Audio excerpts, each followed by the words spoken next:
was the real regime almost. Oh, hell no. They're talking about me. All I needed was one ball. The science of training. And I know you don't think it's a sport.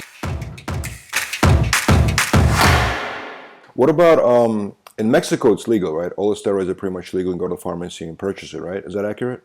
A lot of guys, I don't know exactly what Mexican law, what happens in the real world and what happens technically in the law may be two different things, but certainly a lot of people have gone to Mexico, and I've represented, a couple of years ago, I represented some clients who would make the runs back and forth to Mexico and come back with a car full, and most of the time would make it through, and they had a guy whose job it was to bring it back from Mexico. Ultimately, he got popped, and he's arrested, and so they were actually from the Caribbean, and so I represented him. It was in obviously in San Diego area, San Isidro down there, because it was come across the border. I managed to get a very good result, got him out, and the bosses, who were his essential employers, were very, very happy. And a couple of years later, I got a call from one of the bosses that they were in Manhattan and they wanted to meet with me.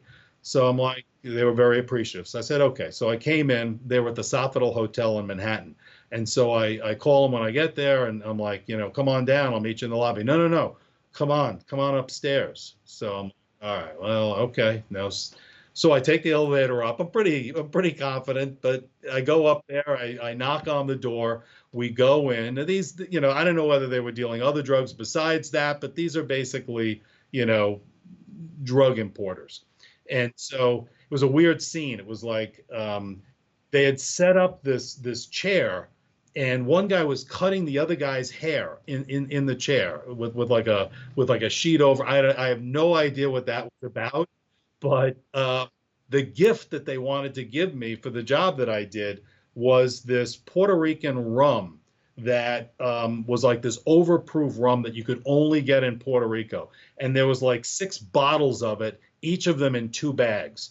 And so I wind up thanking them, and this was their gift. And so I walked down through the Sofitel Hotel, and it's like this very high class lobby. You could hear a pin drop until I get down there with 2 shopping bags full of 6 bottles in each one. It was like wind chimes across the country, but this was the way that they thanked me. But I've had a lot of very, very interesting, cool clients. A lot of my clients actually become my friends later on, or my followers on either Facebook or Instagram. I'm at Collins Esq on Instagram. So, and I'm on Facebook also. So I love what I do. I'm one of probably the very few criminal defense lawyers in the world who at this point, I don't represent people typically.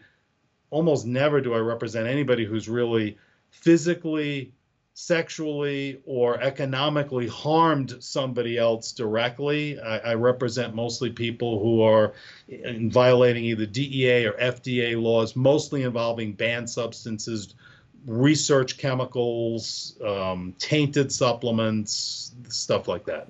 I have a question for you. Like, federally, right? The marijuana is still an illegal drug.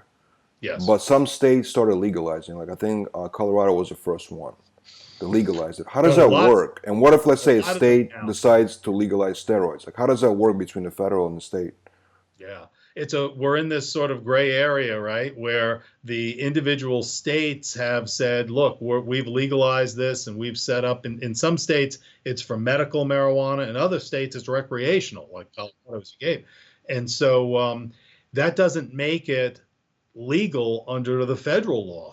Under federal law, it's still a violation. So once it leaves the state, if there's any kind of interstate aspect to it of any kind, it's a violation of federal law. What we have is enforcement discretion, where the feds are typically not enforcing the laws if that individual state has legalized it and it's going on there.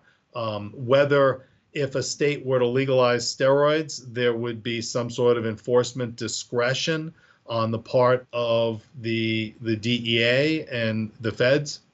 I don't know. I think there's a tipping point with marijuana where there's just so much acceptance by such a large percentage of the population that the feds are sort of backing off on it. I'm not sure that exists for steroids.